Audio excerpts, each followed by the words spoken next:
Anti-200, 2-0. Keep it going.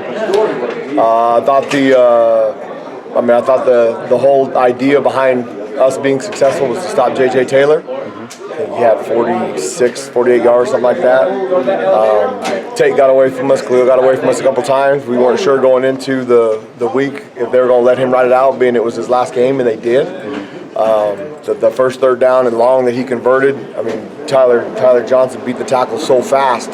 I think it surprised him, and it created a little gap between him and DJ, and he was able to make us miss. And that was my big concern coming into the game because, I mean, you watch him against everybody. I mean, he's hard to tackle and he's fast. And I thought a big play in the game was the third and I think it was 3rd and 6, and Lole and DJ chased him down the sideline and knocked him out of bounds and got the 3rd and 2, and then they went forward on the 4th and 2, and we got the stop. I thought the 3rd down was the bigger play. I mean, the 4th down is a big stop, but we gave the offense field position. But the 3rd down, getting him stopped short, those guys did a great job. We practiced all week. If he pulled the ball, you run straight sideways because you get bad habits of trying to chase, and they were able to execute that. The last touchdown, I mean, man, it was Kalen Thomas was out, Evan Fields was out, Kobe was out. I mean, we had a bunch of guys down, and we got some other guys to step up and make plays. We came after them a little bit early on in the series, and then the 3rd down they completed a ball in zone, and then we went man, zone, man. The last one I thought they were going to try and run the ball again, so we were in man-free coverage, and they run a corner out, and Evan was out. He got Tyler to step on Tyler, and they got the touchdown. And then our offense did a great job and ran the clock out with that last first down. It was like a possessed man on that last drive. It was awesome. I kept yelling, man, just go down. Don't need to score. Just go down. And that's a little sign of maturity right there. He knew the situation and went down, got the first down, and we were able to run the clock out. I thought they played their tails off. I thought they played really hard. Wish we would hold them 7. The last one a little bit, but I mean, they got us on the screen and go in the first half. Evan was the deep middle guy. He played. He just missed the tackle, and I mean, they got good players too. So I thought the guys played really hard, and we kept JJ. When JJ Taylor gets going, they're really good on offense, and I think they ended up with 380 yards. But a lot of that was Khalil running around and throwing the deep balls, and he's a special player. It's what he does. So. How surprised were you Ganell didn't play? I was a little bit surprised just because of what they had done with the last 5 weeks, but it's not shocking because it's Khalil. They're not going to a bowl game, so that's his last game. Yeah. Everything he's done for that program. I mean, 2 years ago, he was the leading candidate to be the Heisman Trophy winner coming into the season. So it just goes to show you how skilled and talented he is. And my guess was that they would let him play the whole game.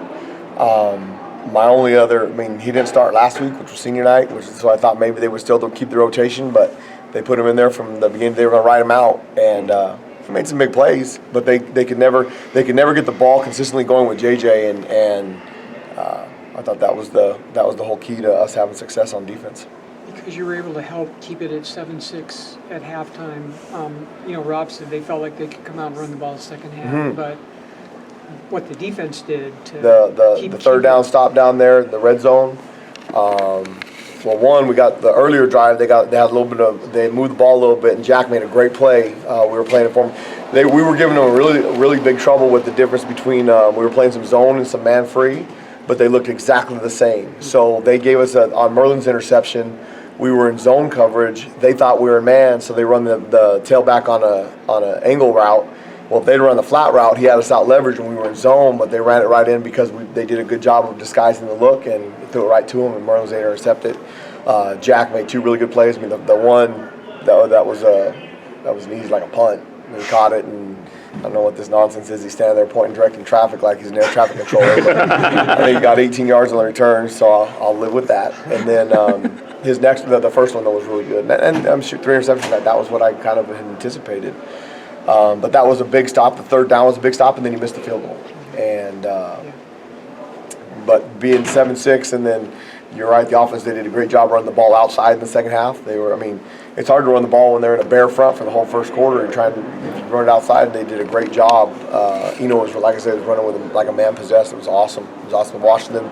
They scored. And then our offense did a nice job. They closed out the game. The spot that they gave me on the first down, that was a great job run by him. you spoke a lot about this rivalry and the history behind it.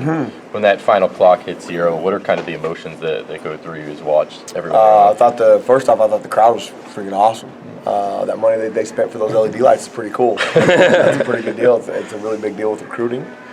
I mean, since ASU's become a university, we still have the edge in the series. And I mean, people don't realize how big of a deal that is, but around here, I mean, all of a sudden the state legislature is sharing money between universities where it was all going down there. I mean, it's a huge deal, and it's really, really fun beating those guys because of all of throughout the whole Territorial Cup series, but then all the sports. Last year it ended up tied, and then we win based off of the Director's Cup points. We're off to a good start with our volleyball team sweeping them. We got the point for football. I mean, any chance that we can pull away from them, I think it's outstanding. Man, that anti-200 thing, it bothers me. I mean, I wasn't even here in 1958. The more I read about it, so every time we can beat those guys, I mean, it's awesome. I mean, this week was a big week, and I think it was really good. When you beat the 6th-ranked team in the country, there's oftentimes you're going to have a letdown in your next game because either you think you're too good or just the emotional high that you have to get ready to play that previous game. And I think it helped that this game was the following week because there was no trying to get them up for the game. They got themselves ready to play on both sides of the ball. We had a pretty good scheme.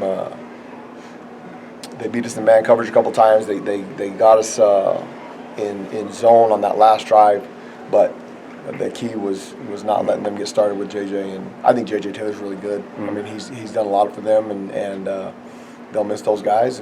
But I was a little disappointed to get to see Gunnell because I think he's going to be a good quarterback in the future, and we didn't get to see put anything on tape against him. But that's the direction they're going to go, so we'll see him next year. And as far as playing with passion over emotion, aside from Jack's little episode over there, I think the defense really... They did. I thought they played really hard. I thought they controlled their emotions very well, and we made a big emphasis of that all week in meetings and in practice.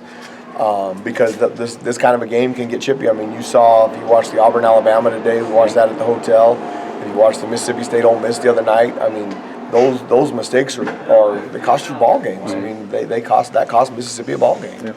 So I was really proud of our guys for holding it in check. A couple times we did some nonsense over there on the sideline, and we were able to talk to them on the sideline, and we didn't get any penalties in that aspect of it. But I mean, getting that 7th win was huge against them too. The guys that went out, those are not injuries that are going to affect Kalen's was his head, so Kalen and Evan were both their heads, so they'll be back for the bowl game. DJ's was a hip pointer. They x-rayed it. It was just a hip pointer, so I don't know if you've ever had a hip pointer, but he's going to have a hard time walking for the next 5 days. Yeah. Just to lift up your leg is really sore. Now, if you're really tough, you can fight through it, so I told him in the locker room, we'll see how he is. Let's see who else. Later bowl game. We'll have all those guys back. I'm trying to think who else. Kobe's shoulder was dinged up a little bit. He'll be fine for the bowl game. Kalen will be fine for the bowl game. Chase, his hip was bothering him a little bit in the second half. That's why DeMarcus was in there. He'll be fine for the bowl game. All those kids on defense I expect to play in the bowl game. And Rob was saying how proud he is that you got to 7 wins with 2 freshman offensive lineman, freshman quarterback. I'm sure you would reinforce that. Oh, absolutely. I mean, especially on their side of the ball. I mean, you can't start 2 true freshman offensive linemen and be successful. I mean, honestly, you really can't. There's too much of a disparity for those guys in that position. It's just like Jermaine Lole being a positive enforcement last year. And I think Jermaine Lole is one of the best D linemen in the league now. I mean, he's leading our conference in tackles. I mean, he's a good player as a true sophomore. What Ladarius and Donovan did, and we didn't have Ladarius tonight, so Roy stepped up and played great. And then a true freshman quarterback, that's now it's starting to become a little bit more common. You're seeing it more than you did 15 years ago. But the speed of the game for those guys, I mean, Jaden's special. I said it last week. He's a chance to have a generational quarterback. So we got to continue to shore up the O-line. But with those 2 true freshmen playing, to get to 7 wins is it's really special. I'm proud of our guys, proud of the offensive guys. I think we're still going to make progress on defense. Didn't probably make as much as I had hoped. We made progress in a lot of areas, but we're still building this thing up. And I mean, you said it, those three guys over there that started, they'll be a whole lot better for it next year, and we'll put them through spring ball, and there's a bright future around here. We got to get a couple guys to fill in some holes in recruiting, but things are on the up and up, and I'm excited for what we're going to do around here.